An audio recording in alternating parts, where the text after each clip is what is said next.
rimelig våget, eller om man vil, pikant indslag her til sidst med den afklædte dame. Vi skal videre i teksten. Pikant, og der er det vigtigt, at man flyver i luften også. At man lægger mærke til, at det, som betjenten i det næste indslag benytter sig af, det er såkaldt sort snak. Altså, han anvender udtryk, som ikke har nogen egentlig mening.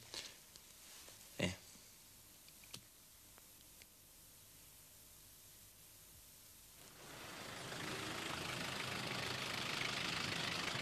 Jo.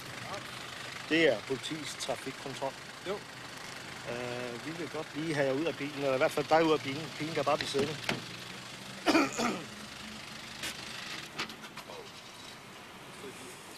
Og så skal vi lige have set førerbeviset. Ja.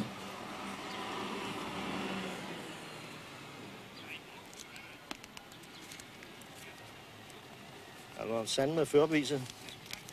Ja, det er jeg. Nå? Det kan du tro. Lad os bare med det. Bare lige have... Ja, den er god.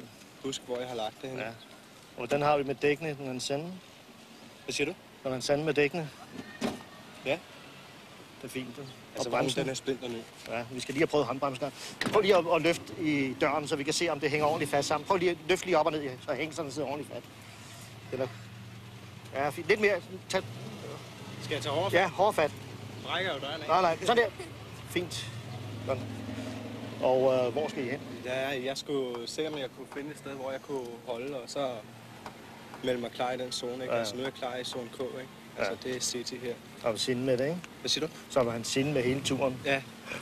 Så kalder han så op, hvis der kommer en, og hvis der er en, der ringer her i zone K. Lad os også bare med mikrofonen derinde, med jeres mikrofon, til en kontrol, eller hvad hedder det?